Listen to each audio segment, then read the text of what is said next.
जय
गोष्टी पूर्वरंगाच्या सुरुवातीला 7 वर्षा वाटतात.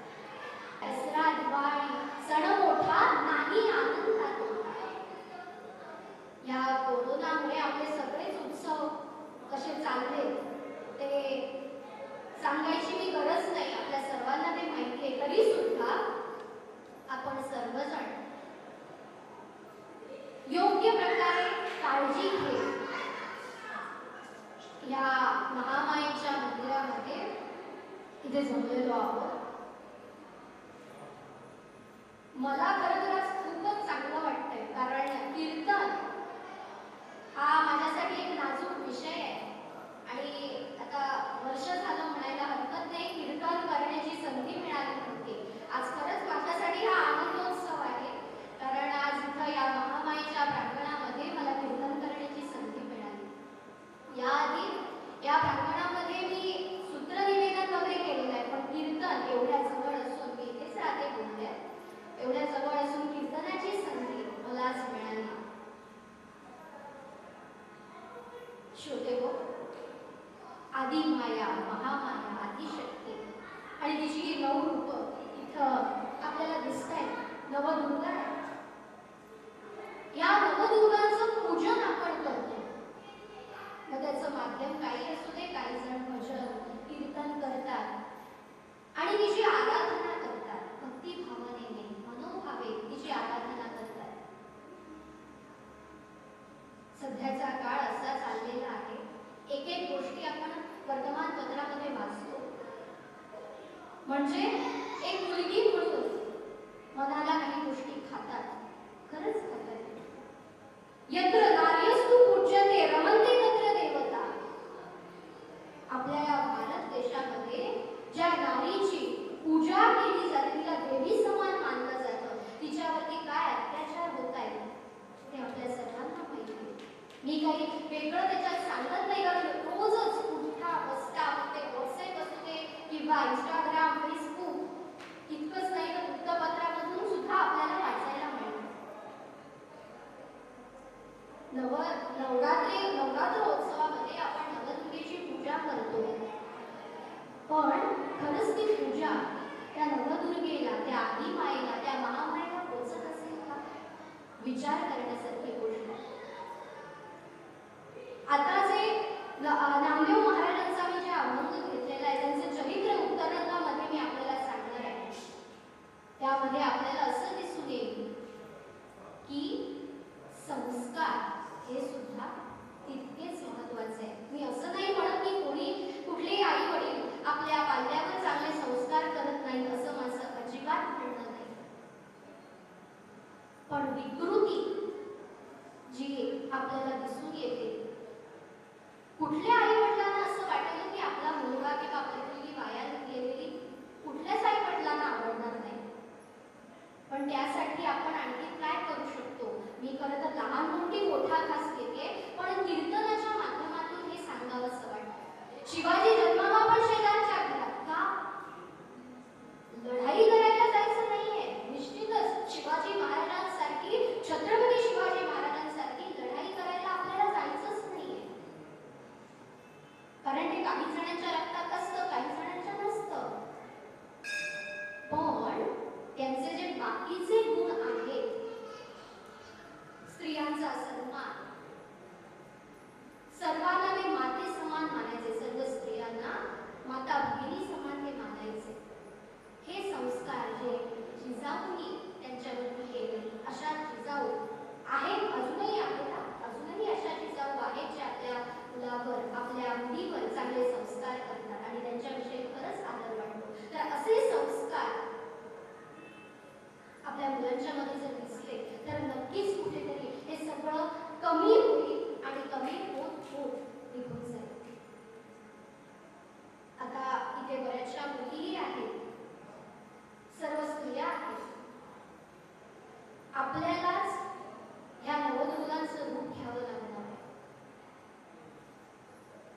जेव्हा काही असे प्रसंग येतात त्यावेळी कोणीतरी दुसरा येऊन आपल्याला मदत करेल असं नाही, तर आपण स्वतः त्या नवदुर्गांचं रूप आपल्याला घ्यायचं.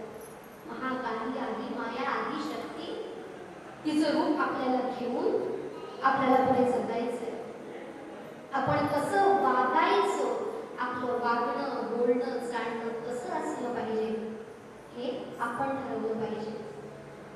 नक्कीच त्यामुळे यावर नक्कीच निदान त्याची कमतरता म्हणजे कमी होईल. मी असं म्हणत नाही की पूर्णपणे बंद होऊ शकेल, पण निदान कमी होईल. आणि मग खऱ्या अर्थानं ह्या नवरात्र उत्सवाचं फळ आपल्याला मिळेल.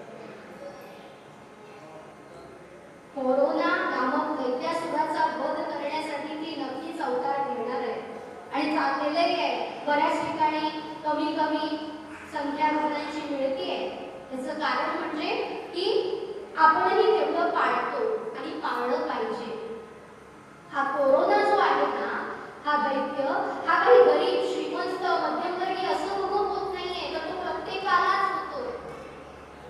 म्हणजेच आपणही कुठंतरी आपल्याला सावरलं पाहिजे, सांभाळलं पाहिजे, आपलं रक्षण आपण केलं पाहिजे. प्रत्येक गोष्टीतून, प्रत्येक होणाऱ्या वाईट गोष्टीतून काहीतरी चांगलं बघायला आपण शिकलं पाहिजे. तर हे कोरोना नामक जे आपल्यावर सावट आलेलं आहे, हा ज्या दैत्याने आपल्यावर आक्रमण केलेलं आहे, तर त्यातलं काय चांगलं शिकलो आपण?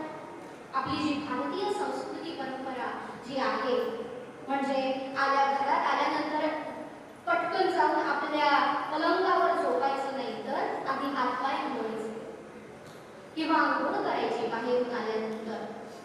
हे जे काही नियम आता सांगितले जातात कोरोनासाठी, ते सगळे भारतीय संस्कृती परंपरेमध्ये आपल्याला आधीपासूनच दिसून येतात. ते आपण पाळत नव्हतो, ते कुठेतरी हरवत चाललं होतं, पण या कोरोनाने आपल्याला ते शिकवलं. त्याच्यानंतर आपण सर्वजण घरामध्ये बसतो. घरामध्ये आधी संवाद होत नव्हते, फक्त वाद व्हायचे, प्रचंड वाद. सगळ्यांच्याच घरात नाही, पण एक उदाहरण म्हणून सांगते, वाद व्हायचे. पण आता संवाद व्हायला लागले. कोरोनाने काय केलं, चांगल्या अर्थाने बघा, कोरोनाने काय केलं, तर अशी परिस्थिती बदलली. त्याचा आपण विचार करूया, ते आपण लक्षात घेऊया आणि यापुढे आपण तसं वागण्याचा प्रयत्न करूया. कारण मला आता पूर्वरंगाविषयी बोलायचं आहे आणि पुढे चरित्रही सांगायचं आहे. माझी फक्त एकच विनंती आहे, जी सगळी लहान मुलं आहेत ना त्यांना मी जे चरित्र सांगणार आहे, लहान जी बाकीची मुलं आहेत, काही मुलगे असतील, तर तुम्हाला ती गोष्ट नक्कीच आवडेल. कारण उत्तररंग म्हणजे कथाच शेवटी, तर ती कथा नक्की आवडेल. त्यांनी सर्वांनी जर पुढे येऊन बसलं तर त्यांनाही त्याचा आनंद मिळेल आणि मलाही आनंद होईल. कारण मुळात मला ती कथा फार आवडते, मला ते चरित्र फार आवडतं. तुम्हालाही ते आवडेल अशी आशा करते आणि पूर्वरंगाला प्रारंभ करते. नाम याचे प्रेम केशवची जाणे, केशवासी रहाणे नाम्यापाशी. श्रोते हो, संत नामदेव महाराजांचा हा अभंग देवाला विठ्ठलाला आपलंसं करण्यासाठी त्यांनी एक छान उपाय या अभंगामध्ये सांगितलेला आहे. हा उपाय सर्वसामान्यांना अगदी सहजपणे करता येण्यासारखा आहे आणि सोपा पण आहे. अनेक भक्त देवाला अनेक वस्तू अर्पण करतात. मग कोणी देवाला फुलं अर्पण करतात, कोणी नारळ देवाला अर्पण करतात, कोणी पैसे देवाला अर्पण करतात, तर कोणी दूध देवाला अर्पण करतात, कोणी पाणी देवाला अर्पण करतात. पण हे सगळं जे आपण देवाला अर्पण करतो ते सर्व देवानंच निर्माण केलेलं आहे. मग जे देवानं निर्माण केलेलं आहे तेच आपण देवाला देण्यापेक्षा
असतंय त्या महामाईला फक्त आर्त भावनेनं जर आई अशी हाक मारली तर ती निश्चितच आपल्याला पावते.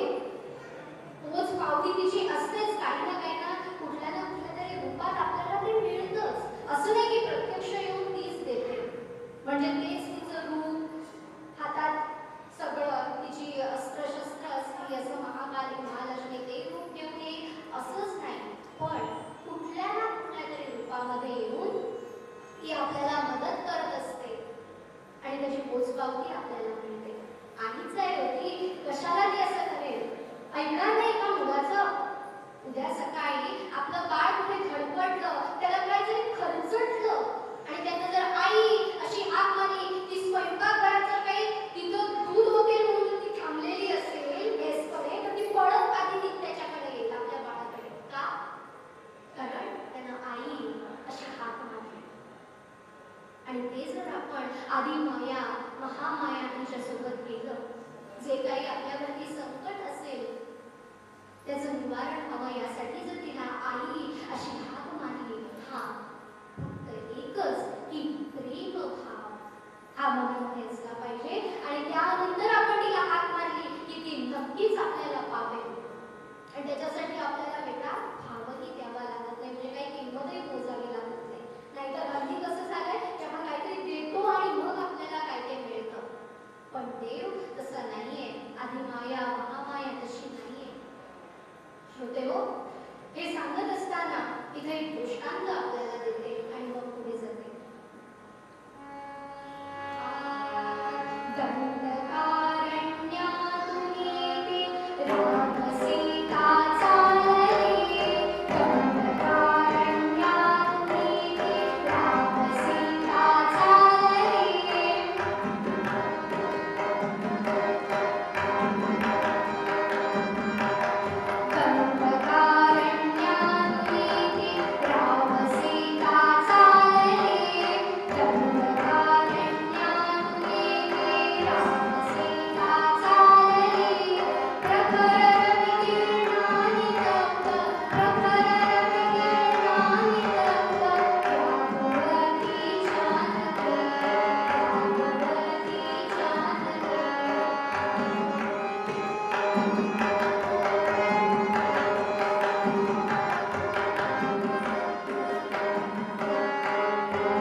शेवटी बाजूला उभ्या असलेल्या लक्ष्मणजींच्या ते लक्षात आलं आणि लक्ष्मणजी प्रभू रामचंद्रांना म्हणतायत, प्रभो, त्या मोराच्या कृतीचा अर्थ लक्षात येण्यासाठी आपल्याला एकच गोष्ट करावी लागेल.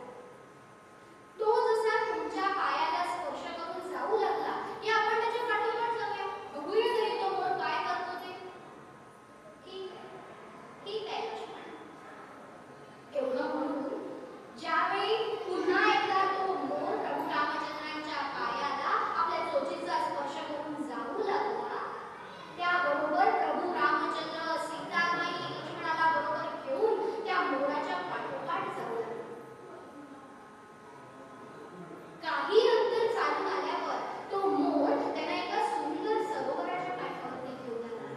ज्या सरोवरामध्ये सुंदर सुंदर कमळं उगवलेली आहेत, आजूबाजूला मोठी मोठी झाडं आहेत, त्या झाडांवर किलबिलाट करणारे रंगीबेरंगी पक्षी आहेत. सीतामाईने ते पाणी पिलं, तृप्त झाल्या. प्रभू रामचंद्रांनीही पाणी प्राशन केलं. लक्ष्मणजींनीही तहान भागवली आणि त्या सर्वांच्या चेहऱ्यावरचा आनंद पाहत तो मोर आपला पिसारा फुलवून थुई थुई थुई थुई नाचायला. प्रभू रामचंद्र त्या मयुराला म्हणतायत, अरे मयुरा, तुझे अनंत उपकार आमच्यावरती झाले रे, तुला काय देऊ सांग. मयूर म्हणतोय, प्रभू, मला काहीही नको, फक्त आपली कृपा दृष्टी माझ्यावर राहावी एवढंच. प्रभू रामचंद्र त्या मयुराला म्हणतायत, अरे मयुरा, आमची कृपा दृष्टी तर तुझ्यावर राहीलच, पण तू केलेल्या उपकाराचं स्मरण सदोदित आम्हाला व्हावं म्हणून तुझ्या पिसाऱ्यातलं हे पीस, ज्याला मोर पीस म्हणतात, ते आम्ही आमच्या मस्तकी धारण करू.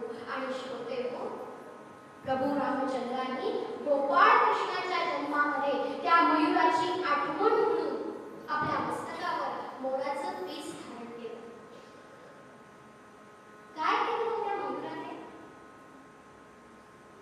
फक्त प्रेम भावनेनं त्याला जी कळकळ वाटत होती ना की तिला पाणी पिता येत नाहीये, सीताबाईंची ती व्याकुळ अवस्था त्या मयुराला दिसली आणि त्यानं काय केलं? फक्त आपलं कर्तव्य केलं. ती नदी दाखवली, ते सरोवर दाखवलं, त्या सरोवराच्या काठावर त्यांना घेऊन आला आणि त्यांनी पाणी पिलं आणि आपल्यामुळे त्यांना पाणी प्राशन करता आलं. याचा आनंद त्याला केवढा झाला ते बघा. ह्याच्यासाठी त्याला काही वेगळी किंमत द्यावी लागली का? ते पीस, आपल्या पिसाऱ्यातलं पीस गोपाळ कृष्णाने त्या जन्मामध्ये धारण करावं म्हणजे काय साधी गोष्ट आहे का? पण आणि त्याची अपेक्षाही नव्हती की त्यांनी असं काहीतरी करावं किंवा आपल्याला त्यांनी काहीतरी करावं, आपल्याला काहीतरी द्यावं, अशी अपेक्षा नव्हती. त्यानं काय केलं? फक्त प्रेम भावनेनं प्रभू रामचंद्रांना आपलंसं केलं. आणि श्रोते हो, या दृष्टांतावरून आपल्याला हेच समजून येतं की आपण जर आधी मायेला, आधी शक्तीला, महामायेला, त्या विठ्ठलाला, त्या श्रीहरीला जर आपलंसं केलं, प्रेम भावनेनं आपलंसं केलं, तर नक्कीच त्याची कृपा दृष्टी आपल्यावर कायम राहील. आणि हेच पूर्वपद्यात नामदेव महाराज सांगतात.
दामू शेट्टींचा व्यवसाय शिंपीत घराणं.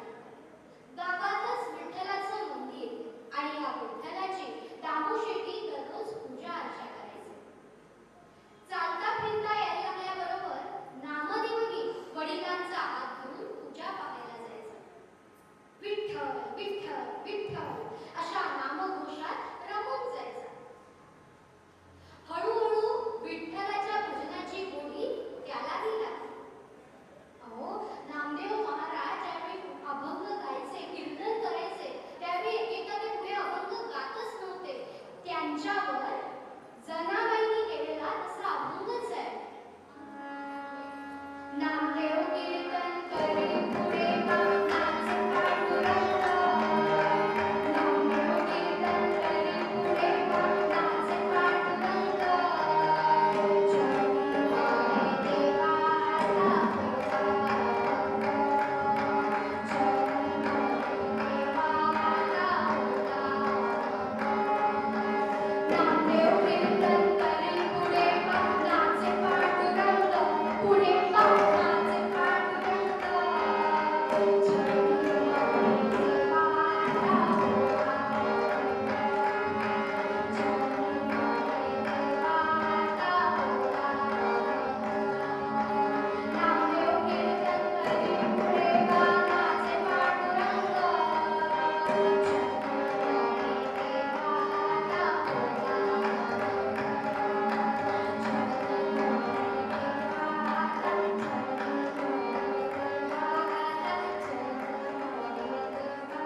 नामदेव महाराज यांच्या जीवनातील एक छोटासा रसाळ प्रसंग मी आपल्याला सांगणार आहे. हा प्रसंग केव्हा घडला होता ऐकायचा? मग ऐका श्रोते. 5 वर्षाचा नामदेवाचा वारा, 5 वर्षाचा नामदेवाचा वारा, तुझ्या मनात तो राम गेला, तुझ्या मनात तो राम गेला, प्रेम भावे तुझी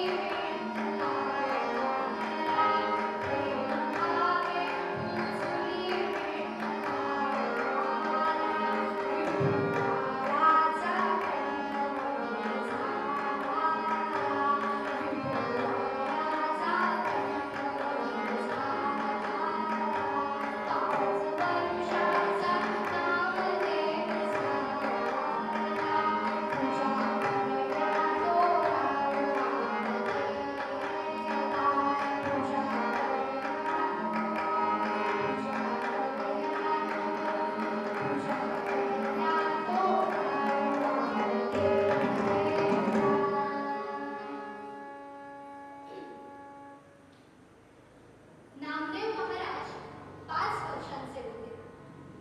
त्यावेळचा प्रसंग.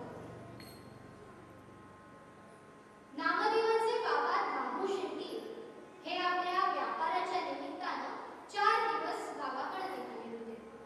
तेव्हा आपल्या छोट्या 5 वर्षाच्या नाम्याला त्यांनी हात मारला. अरे नाम्या, मी 4 दिवस नाहीये, व्यापाराच्या निमित्तानं गावाकडे निघालो. तेव्हा 4 दिवस तू राऊळात जाऊन विठ्ठलाची पूजा करायचीस. आणि हो, दुपारच्या वेळेला नैवेद्य दाखवायला विसरू नकोस. काय करशील ना 4 दिवस पूजा? नामदेव महाराज याच संधीची वाट पाहत होते. आणि आता एकदा आम्ही बाबा कुठेतरी जाणार असं म्हटलं की आनंद होतो. का? मोबाईल घ्यायला मिळतो. मनातलं बोलते काही जणांच्या. काही जणांना आवडतं. कशाला काय नाही का बाबा ओरडत होते, किती वेळ तो मोबाईल किंवा किती वेळ तो टीव्ही.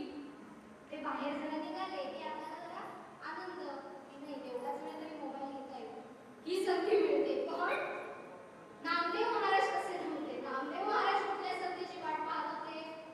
जे कार्य दामू शेट्टींनी म्हणजे त्यांच्या वडिलांनी त्यांच्यावर सोपवलेलं आहे, राऊळात जाऊन पूजा करण्याचं, त्या कार्याची संधी त्यांना मिळाली म्हणून ते आनंदात होते. आणि सांगताना नामदेव महाराज सांगतात, हो हो बाबा, जा तुम्ही, काहीही काळजी करू नका. तुम्हाला 4चे 8 दिवस झाले तरी चालेल, 8 दिवसाचे 15 दिवस झाले तरी चालेल, 15 दिवसाचा महिना झाला तरी चालेल, आणि महिन्याचे काय उपयोग? 5 वर्ष झाली तरी चालेल. मी अगदी मस्तपैकी पूजा करेन विठ्ठलाची आणि दुपारच्या वेळेला नैवेद्यही दाखवेन. झालं. नामदेवाचे बाबा गावाकडे निघाले. दुसऱ्या दिवशी नाम्या सकाळी लवकर उठला, आंघोळ केली, देवाला फुलं, तुळशी वगैरे सर्व पूजेची जय्यत तयारी केली आणि राऊळात पूजेला लागला. अगदी मनोभावे विठ्ठलाची पूजा केली. एक एक फूल त्यातलं घ्यावं, पूजेच्या थाळीतलं एक एक फूल घ्यावं, त्याला गंध लावावं, कुंकू लावावं आणि एक एक फूल त्या विठ्ठलावर लावावं, त्या विठ्ठलाच्या मूर्तीवर लावावं. मुखामध्ये विठ्ठलाचा नाम जप तर सुरूच आहे. तुळसी पत्र घ्यावं, त्याला गंध लावावं, त्याला कुंकू लावावं आणि ते त्या विठ्ठलाला अर्पण करावं. असं झालं. सगळी पूजा आटोपली, सगळी पूजा झाली, पूजेची थाळी घेतली आणि महाराज आपल्या घरी आले. दुपारची वेळ झाली. नाम्या विचारतो, अगं आई, नैवेद्य काढलास की नाही? आई म्हणाली, अरे नाम्या, तू सोवळं वगैरे नेस तोपर्यंत मी नैवेद्य तयार करते. असंच बोलतात हो. काही जर विचारायला गेलं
मी पण लहानच आहे का रे? मी 5 वर्षांचाच तर आहे. मग माझं काय ऐकत नाहीयेस? हा, ते ध्रुव बाळ आणि प्रल्हाद ते तुला जवळचे वाटले. मग मी काय केलं रे? माझं का ऐकत नाहीयेस तू? म्हणून तो सांगतोय ध्रुव प्रल्हाद तुम्हा प्यारे. ध्रुव प्रल्हाद तुम्हा प्यारे. नामावी तसा असुनी का बगसी तारे. माझी भक्त होती, माझी भक्त होती, का सांगा जग जिंकिले. बोल देवा बोल, भोजन देवा गीता. बोल देवा बोल, भोजन देवा गीता. बोल देवा बोल, भोजन देवा गीता. तरी देव जेवायला तयार होईल. किती कठोर असतो, ऐकतच नाही. नामदेव महाराज सांगतायत, माझी भक्ती खोटी आहे का रे? एवढं विचारतोय हो. माझी भक्ती खोटी आहे का? तुला असं वाटतंय का की मी सगळं माझ्यासाठी करतो? नाही देवा, ते मी सगळं बोललो ना ते उगीचच. त्या निमित्तानं तरी तू जेवशील. पण मला खरंच रे, मनापासून मला असं वाटतंय की तू जेवावंस. का रे जेवत नाहीयेस? देवा जेव, जेव ना रे लवकर. पण तरी देव जेवायला तयार होतो. परीक्षा आहे रे, परीक्षा आहे. शेवटी नाम्याने देवाला सांगितलं, देवा तू जर जेवणार नसशील तर तुझ्या पायावर मी माझं डोकं आपटून घेईन. झालं, पायावर डोकं आपटणार. इतक्यात चमत्कारच झाला. कमरेवरचा हात खाली आला आणि तो